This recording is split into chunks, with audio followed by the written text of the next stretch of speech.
Vietnamese Swiss farmers suddenly realized the brutal Austrian cavalry had returned to their village to collect taxes.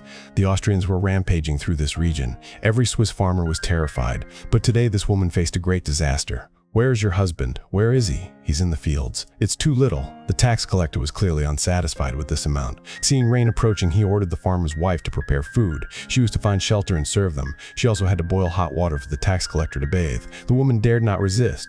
She could only agree to his demands. But just as her husband returned, he suddenly heard his wife's heartbreaking cries from afar.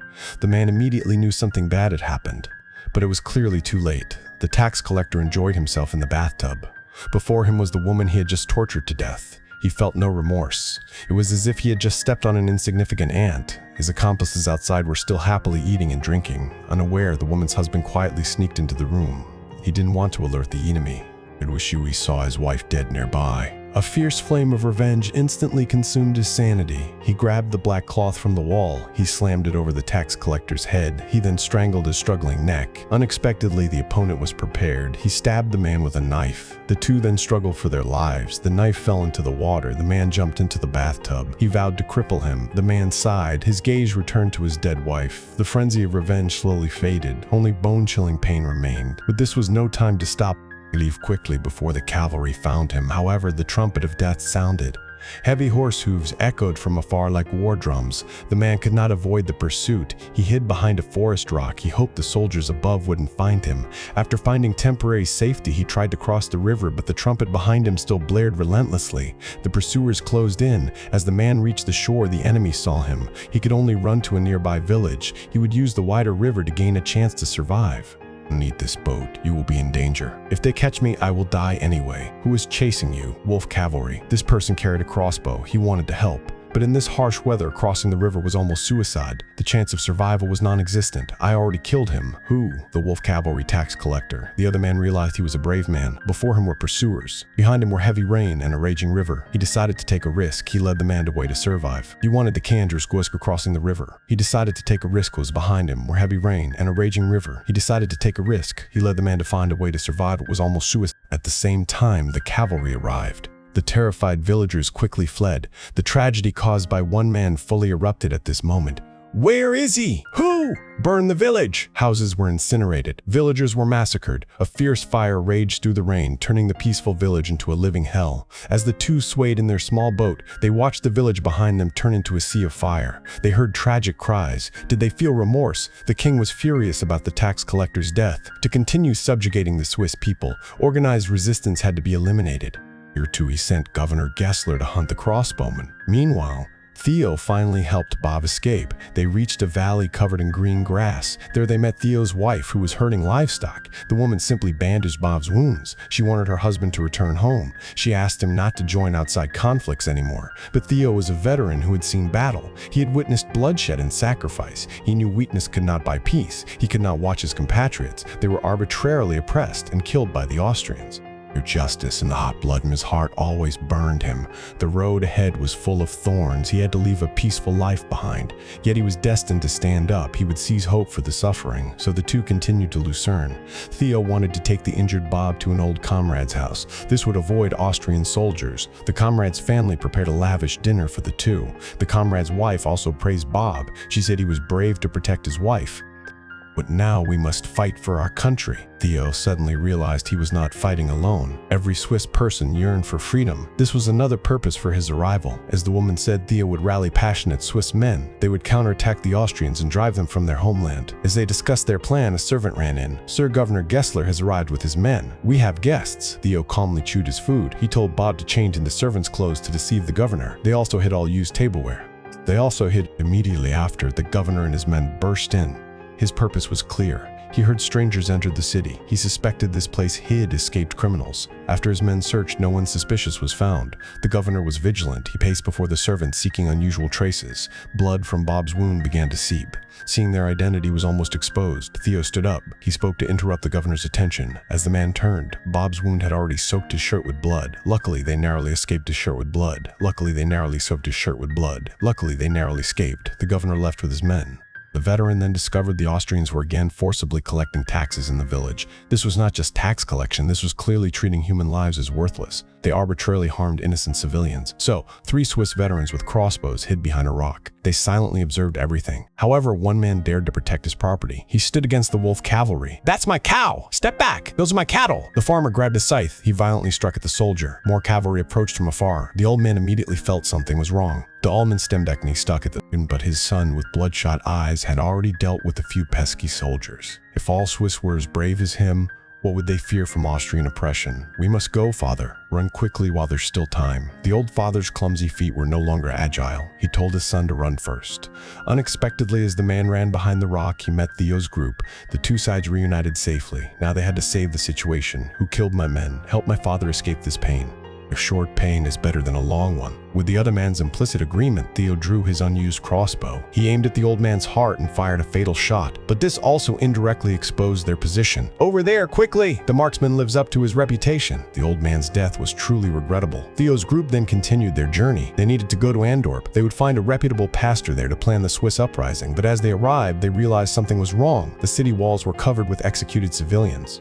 And clearly, the city had fallen into Austrian hands. Indeed, as the group entered the city, concealing their identities, common people, like ants, were dragged by Austrian soldiers in the street. Tragic sights were everywhere. Theo clearly realized that if they didn't resist to the death, this nation would cease to exist. Meanwhile, Austrian Governor Gessler personally arrived at the attacked village. A total of 17 wolf cavalry had died. On the Swiss side, only one frail old man had died. Such disproportionate casualties were clearly not caused by ordinary rebels. Amid such a tragic scene, the deputy officer calmly munched an apple. It was truly ill-timed. "Before we find the real culprits, let's arrest some people to bear the consequences. I demand immediate arrests." "Yes, my lord." The deputy officer trembled with fear. He quickly apologized for his recent disrespect. At the same time, the governor found an arrow lodged in one soldier's body. He knew this type of arrow. He had met that Swiss man a few days prior, so he concluded this was Theo's doing. The deputy officer also had an idea. He suggested erecting a wooden gallows in the city. The governor's battle helmet would hang on it. Every Swiss who saw it would kneel and bow in submission. This would likely provoke Theo's group. They could then be wiped out in one sweep, stabbed straight into their souls. See how they resist. "Yes, sir." The governor accepted the deputy officer's proposal. A direct confrontation was imminent. The scene shifted. Theo finally found the pastor in the city. Upon meeting, the two felt like old acquaintances. Both saw the injustice of oppressed Swiss people, so they quickly organized a meeting. The two felt like the pastor prepared to mobilize the church's power. The others returned home. They contacted villagers in various cantons to form a powerful civilian armed force. They swore to break free from the brutal Habsburg rule. They would reclaim freedom and dignity for the Swiss. But to overturn deeply rooted Habsburg power, villagers' passion alone is not enough. The group needs a powerful, prestigious lord for backing. Baron Artinghausen is the best choice. The Baron owns a strong fortress. He has loyal retainers, guards, a solid fortune, and full equipment. More importantly, he deeply detests Austrian oppression. More importantly, for years, he secretly resisted Habsburg orders many times. If he joins them, the resistance will gain immense strength. Victory chances will increase greatly. But Baron Artinghausen is old. His strength is not what it once was. He fought his whole life but had no heir. His vast family legacy and all hope rested on his only grandson. Do you know what the Austrians call us? They call us peasant nobles. This grandson is weak-willed, a coward. Facing Austrian threats, he lost all spirit long ago. He advocates compromise and surrender all day. He even secretly colludes with Habsburg officials. To flatter them, securing his family's safety and his own wealth. Today you dared to come before us. That shows some courage. But you tied the Artinghausen name to the Habsburg court. Actually, this young man has his own plan. He loved the Austrian king's niece, a red-haired girl with two nations' blood. Half of why he did this was to be with her for life. The next day in the city, following the governor's order, a wooden gallows was erected. His battle helmet sat on top. He demanded every passing Swiss kneel and bow. Chicardnes every passing. Anyone who passed without kneeling would be immediately arrested. But a boy in the distance did not know this. He walked back and forth before the helmet all morning, never kneeling. His father quickly called him away. This was the effect the Austrians wanted. "Stop, you have violated the order. You must kneel before that helmet." The man ignored them, still trying to lead his son away. But this angered the soldier behind him. One more step and he would be jailed. "He told you to kneel. Didn't you hear?" The speaker was the Austrian governor's deputy. He ordered Theo and his son to immediately kneel. At the same time, Theo's wife saw the situation was bad. She wanted to take her son away. "Let me take my son. He is still just a child. This man is an enemy of the king." Theo was completely enraged. He slowly stepped forward, grabbed the deputy officer's collar, then shoved him onto the wooden gallows. The scene erupted in chaos. This was just the conflict's start.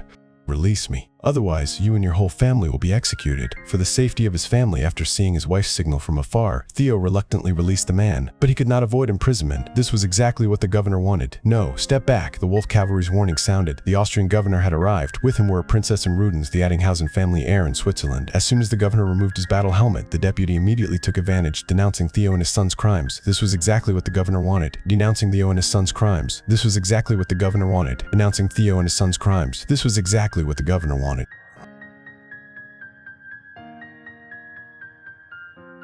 If he could make Theo and his son kneel, all the people behind would obediently bow. They would no longer dare resist Austrian authority. The governor would not miss this second act. Then he had his soldiers control the crowd, then set his target on Theo. He drew an arrow from his side. It was said Theo was a renowned master archer. Is he as miraculous as rumored?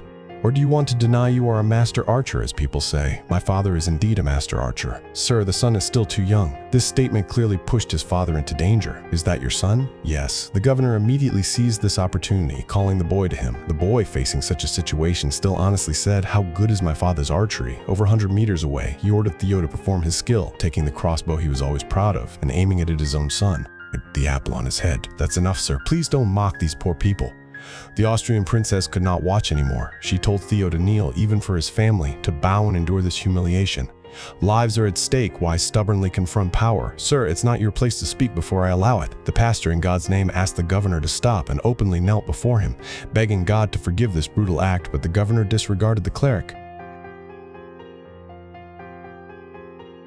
Take the boy to that pole. Conveniently, there's an apple here. Faced with this cruel, inhuman act, Rudens, loyal to the Austrian king, began to awaken. He even drew his sword, wanting to stop this game. But relying only on his own strength, it was clearly futile. In a few moves, soldiers restrained him. He almost lost his life. Stop, you peasant noble. The king will know of your betrayal. Arrest him. After Rudens was dragged away, the governor no longer hid his purpose. Because the Austrian tax collector had died tragically, plus 17 subordinates were wiped out in the village. Therefore, he suspected Theo had killed them. The one you want to arrest is me. I killed the wolf cavalry. Arrest him. It was true. This peasant, to avenge his wife, resolutely killed the tax collector. But that righteous spirit failed to save Theo. It also cost him his life. Wash away your sins with blood. Bob's tragic death immediately ignited the people's anger and also forced Theo to yield. And I agreed to shoot the crossbow. Theo looked towards his wife, only hoping she could understand him. Otherwise, more Swiss civilians would die. Then, the governor ordered subordinates to place the apple on the boy's head. When everything was ready, Theo stepped to the designated position. He prepared to shoot the life or death arrow at his son. Theo understood very clearly now. Even if he knelt now, nothing would change. And he hoped his wife to trust him, trust the crossbow and arrow in his hand, trust that as a father, he would never let his own blood become a sacrifice to power. Theo did not disappoint expectations. This arrow not only saved his family, but also helped the Swiss regain their spirit. The governor's face turned pale. 100 shots, 100 hits. This miracle would make even God submit to him, but the governor still refused to let it go. He called Theo, who was leaving back. He wanted to ask what the remaining arrow on his side was for. No matter how you answer, I guarantee you will live. Tell me, what is your second arrow for? Having been pardoned by the governor, Theo had no reservations and stated the reason. If my son unfortunately lost his life, then this second arrow would take your life. Arrest him immediately. The governor went back on his word. Amidst the protests of the people, he still ordered his subordinates to arrest Theo. Meanwhile, Rudens, hearing his uncle was dying, immediately returned to his homeland. Everyone in the city was in silent mourning. Fortunately, his uncle still had a final breath, only wishing to see him once more. Rudens had always hoped his uncle would surrender to the Austrians, but what happened today had completely changed his attitude. The so-called peaceful coexistence was merely an excuse for brutal Austrian rule. Please forgive me. I am ready to be loyal to the family and fight for our honor. After Rudens' sincere declaration, the old man took his last breath. From this moment, he officially became the master of the fortress, carrying his uncle's oath, determined to fight the Austrians to the end. Meanwhile, the governor, with nowhere to vent his anger, turned his attention to the princess. He had long wanted to control this woman, but Berta had half Swiss blood in her, and her heart already belonged to someone. So, however hard the governor tried to win her, Berta refused to yield even half a step. Seeing that gentleness had no effect, he decided to take advantage of the empty surroundings to forcibly claim her. "Let me go, you beast, let me go! You self-righteous woman!" Gessler had gone mad, losing all humanity. Aside from the king, he regarded no one now. Elsewhere, the Swiss resistance fighters arranged by the pastor had gathered many people to stand up for freedom. They hid among mountains, forests, and villages, secretly relaying messages to each other, waiting for someone to shout, then break Austrian chains. But they could not guess Theo was enduring a storm on a long, oppressive boat. He had faced such dangerous weather before, but the soldiers on the boat were trembling with fear. The princess was still imprisoned in the boat's cabin. Amid strong winds and big waves, Berta understood this was her only chance to escape. She did not want to sit idly and wait to die, but she could not pry open the cabin door. Outside, the real challenge was approaching. On the narrow waterway, large rocks surrounded them on all sides. The entire boat seemed about to perish. While the deputy officer was struck, Theo told the princess to quickly get the key to unlock his shackles. Store stow to hold the princess, otherwise everyone would die here. The princess, before the soldiers could react, used all her strength to help Theo escape the shackles. They immediately seized the chance, decisively jumping onto the rock and escaping. Then they fled into the forest, exhausted. They planned to rest nearby. Unexpectedly, 3 villagers passed by and found Theo and the princess's tracks. One of them was a local fisherman. He had met Theo once. They found a stranded boat. Out of humanity, they rescued the injured on board. Theo's biggest thought was to ambush and kill the governor on his return. He must no longer obstruct the resistance against Austrian rule.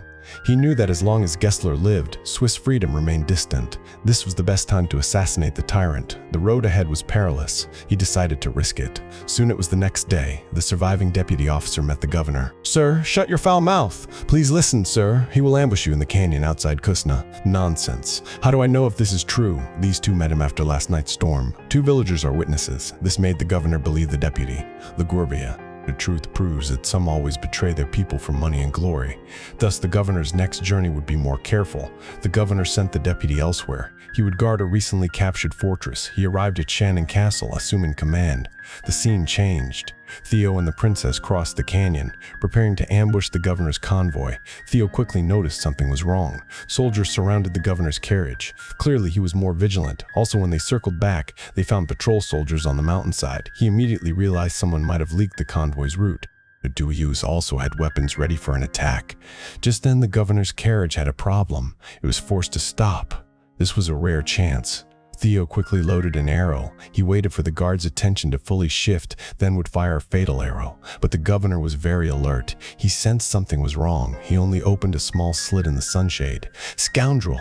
The governor's hand was shot. It was not a serious injury. Theo remained hidden on the mountainside, continuously firing. "He's up there. Shoot!" Theo's position was found. He'd retreat, clearing out the rushing soldiers. Meanwhile, the princess was ambushing elsewhere. Seeing cavalry approach, she jumped down. Stealing a horse was the first step to escape. "Theo!" With his hand shot, the governor missed his chance to cut Theo from his horse. After their successful escape, Theo's waist wound forced him to rest briefly, but his eagerness for revenge seemed to make him lose reason. He had to regain his composure. He immediately returned to the Swiss resistance army. It was time for the princess to return to the Swiss resistance army. It was time for the princess to return to the Swiss resistance army. It was time for the princess to return to the castle.